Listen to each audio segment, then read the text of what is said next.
Okay, what is good, y'all? Today is Monday, March 17th, 2025.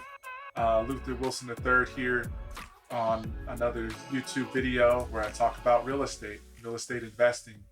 And I appreciate you tuning in. In today's session, I want to talk about acquiring properties for the long term. So buy and hold and or cash flow. And I want to dig deeper into the strategy and acquisition a little bit, in particular for investors who are looking at, again, long-term investments, buy and hold. They're looking at either buying a property. In our case, we do a lot of single family homes in and around Kansas City. So me and my clients and so forth, we're looking at either buying a property that's ready to go, or we're buying a property that needs work, or it's known as a fixer-upper. So how does one decide which route is going to be best for them? Okay, so my background as a property manager and real estate agent, this is a big thing that comes up for me and my colleagues. Is we are working with a client or potential client, and we're looking at helping them to invest or place capital, figuring out what's going to be the best way for them to get to what it is that they're trying to accomplish. Okay, so in our case, again, Kansas City, where most of my experience is, where I like to operate, is on the residential side of the business, lots of single family homes. Okay, so now more than, I would say, over the last 2, 3, 4 years, I've had to dig in a little bit deeper because the market's different. We've had changes in regulation, changes with the economy, and so on and so forth. And I feel responsible as a good practitioner, as a real estate agent with a fiduciary. When I talk to clients or customers, I feel compelled to level with them and be straight up with them because of the things I mentioned before. I have a fiduciary responsibility and I want to do right by them. Okay. And I want to see them succeed. I don't want them to lose money. Right. So when an investor reaches out, or I reach out to an investor, and we're exploring how to make that happen. Again, in this situation for this video, we're going to talk about buy and hold, long-term cash flow, and or equity, types of investments, single family homes. All right. So in determining which route I'm going to take a partner or a client through, I've got to look at, okay, besides just, us wanting, the end goal is to produce revenue or to produce cash flow from that investment. Okay. So now from the front end, that's the back end, right? That's the end game. That's the goal, to be able to produce revenue, cash flow from that investment, and then grow that portfolio somehow, some way, right? Now on the front end, how to go about doing that? Are we going to go turnkey or livable properties, or are we going to go fixer-upper, rehab, refi, burst strategy, as it's commonly referred to? So when I am looking at those scenarios, I got to determine, okay, based on the client or the investor, right, how much liquid capital they have available. That's one of the main things I'm going to look at. One of the first things I'm going to look at. Okay, as I'm talking with them, I'm getting to know them.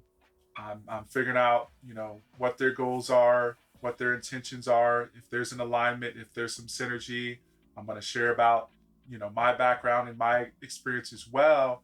And I have to be able to gauge them. So besides them having the means or the ends to be able to acquire the property, whether they're going in all cash or if they're going to be, using some type of leverage or loan, which, or they're doing some type of existing financing or seller financing, right? How much capital they have available. Are they going to be leveraging with a loan or existing financing or seller financing? And then I'm looking at their experience and their risk tolerance too, because getting through that process, it's going to have its challenges either way, right? And then I'm going to look at um, what their overall goal is, as far as like, hey, are we going to do this one time, or hey, we're looking to grow type of thing. So those are the things that I'm going to look at, and even more I'm going to look at. But I'm going to have to collect some information and figure out like, okay, if we're going to go the turnkey route again or the fixer upper route. Okay. And there's pros and cons. All right. And I got some help from AI again, and I prompted AI to come up with a list. Right. And so I'm going to riff a little bit, but I want to get into this too. So, um, all right. So some pros and cons, according to AI, for the turnkey or livable properties. The pros: immediate cash flow, faster financing and appraisals, more predictable investment, attractive to busy investors. Okay, those are the pros. The cons for the turnkey or livable properties: higher purchase price, less immediate equity gains. Okay, and then the third con would be more competition. All right, that's for the turnkey or livable properties. Now, on the flip side, for fixer upper properties, the pros and cons for it, according to ChatGPT OpenAI. All right, so the pros they listed off, or it listed off, is higher equity potential. The second one, better deal opportunities. The third one, creative financing options. The fourth pro, higher cash flow potential. Okay. The cons that it mentioned for the fixer upper property route, okay, delayed cash flow, okay, renovation risk, all right, harder to finance, okay, and then the last one, the fourth one, cons for fixer upper properties, courtesy of OpenAI, ChatGPT. The fourth one, the fourth con is more active management. All right, so I can't necessarily agree with all of it, but I see where they're coming from. But again, based on the investor, based on you as the operator, what the goal is, and then also how you or your client is operating or planning to operate. Okay, so a big thing I've been talking about the last several months is tying it all together with the capital, the strategy, and the operations. So that is part of the mix too, or part of the sauce when determining, okay, are we going to go fixer upper, are we going to go turnkey? All right, so as of late, with the different market conditions, some things have gotten more challenging, some things have gotten a little bit easier, but with interest rates being a little bit higher and inflation being higher, for a lot of investors, it makes sense, or it's going to make more sense for them to go the turnkey route, okay? Because again, they can go right into the property and they can get to revenue or cash flow a lot sooner, okay? With a fixer upper property, not only are you dealing with construction, but you're likely going to be dealing with financing as well. And then getting through the project is going to take time. Most renovation projects are over budget and past the deadline, so there's extra risk involved with that. And then you got to get through that whole process: the funding and the financing, the acquisition, the renovation. And then if you're leveraging a certain way, once the renovation's done, then you may look at refinancing or getting some type of long-term debt in place at that point.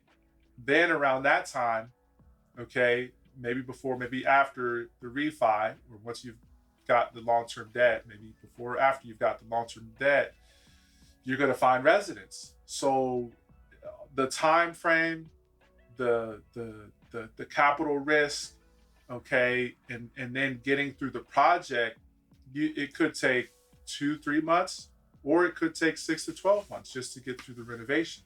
Then you're talking getting the financing straight and finding residence for the home, okay? Where again, as if you go the turnkey route, you just got to look at the numbers, okay?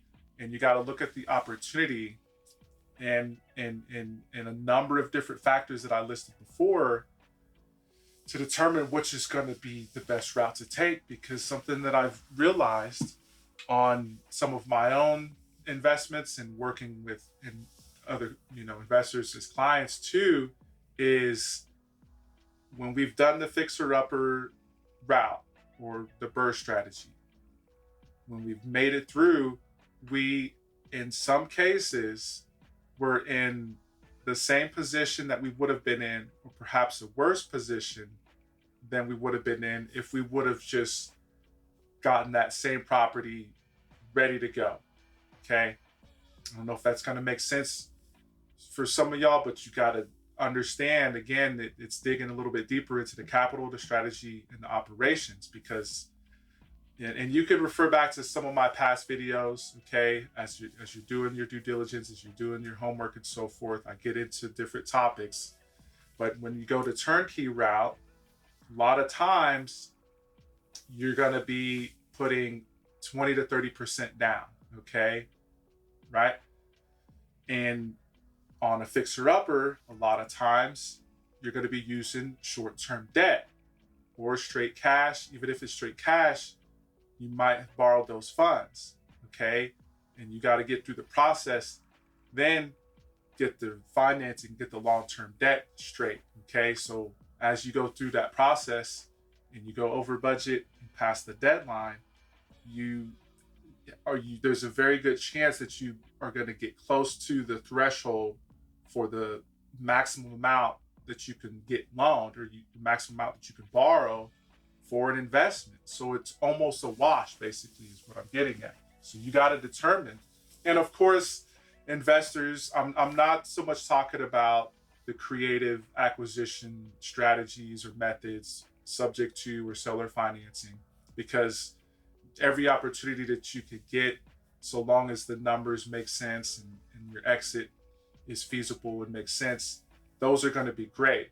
But to be able to build a business off of that, to be able to truly place capital in that manner or in those manners by itself, it's very, very difficult and very, very challenging to do. So part of what I'm doing here is getting practitioners and investors to open their eyes and expand a little bit to see, okay, for sure, we're going to be looking at creative opportunities, but let's look at not just the fixer upper strategy, but the turnkey strategy as well.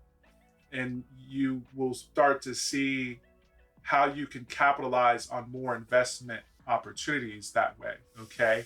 So again, you got to decide, who you're rocking with, the capital that's there, how that's going to look, getting through that process. Okay. So for me as a practitioner, as an operator, before I, decide to take someone through a renovation project, as I mentioned before, I got to make sure that they're not just willing, but capable and able to make it through that process.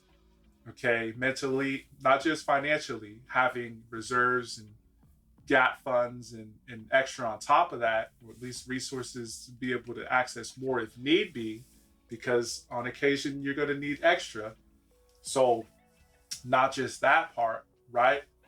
But also I got to figure out, if I can get them through that process, are they going to be able to hack it more or less? Okay, because especially as the markets change and so forth, it's easier for investors to get stuck with different types of funding and financing. It's happening now where more investors are getting stuck on renovation projects that go over budget, and then even more so now, properties in a lot of cases are sitting on the market a little bit longer, or in some cases it's harder to get that long-term debt in place.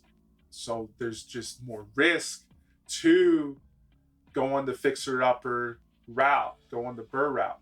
Okay, so for those investors, practitioners who are looking at that, right? If you are, have some deep pockets and are pretty resourceful, and you don't mind taking on that risk and potentially losing money or potentially getting sidetracked or delayed and having to bring in extra funding resources, if you're okay with that, then by all means. But if you're busy and you make pretty good money and you have capital to invest and you can leave it invested and you're just looking for a long-term play or long-term investment, then we're highly encouraging you to go the turnkey route. And in fact, do both, right? See what works out the best.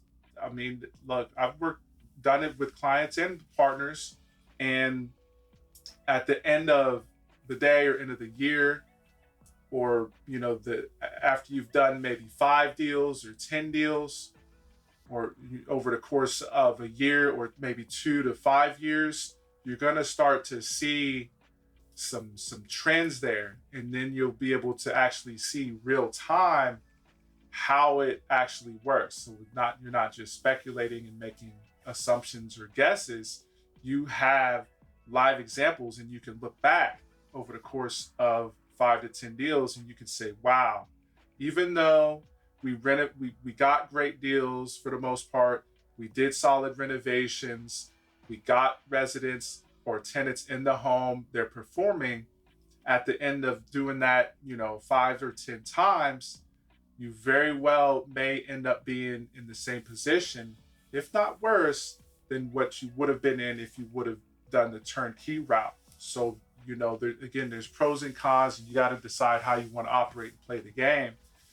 And again, like, the risk part is there for the fixer-upper properties, of course, and it's not all bad. And if you can hack it and you get the resource to it and get all the funding you need and you get through the process, at least you know what you have. That's another good thing about going the renovation fixer-upper route, is you ideally, if you or your contractors did a great job, you got good product, you got a good house that hopefully will stand the test of time or last a little bit longer before things start to wear and tear. So that's another good thing that I think of when I think of the fixer-upper route. But in today's, again, I don't know if I said it earlier, it's Monday, March 17, 2025. We're almost through the first quarter. And if you've been paying attention, then you see that there's more pain out there and there's more volatility. And so as the market conditions shift and potentially get worse, figuring out how you as a practitioner, you as an operator, you as an investor can mitigate these risks so that you can then place this capital and invest and operate more efficiently, and then you can also grow more effectively, that sort of thing. So again, tap in, plug in. I appreciate you tuning in to this video. Feel free to like and subscribe, post something in the comments if you like what you've heard and you want to know more. It's Luther Wilson, Upside Property Services, Kansas City Real Estate, signing off. Peace, y'all.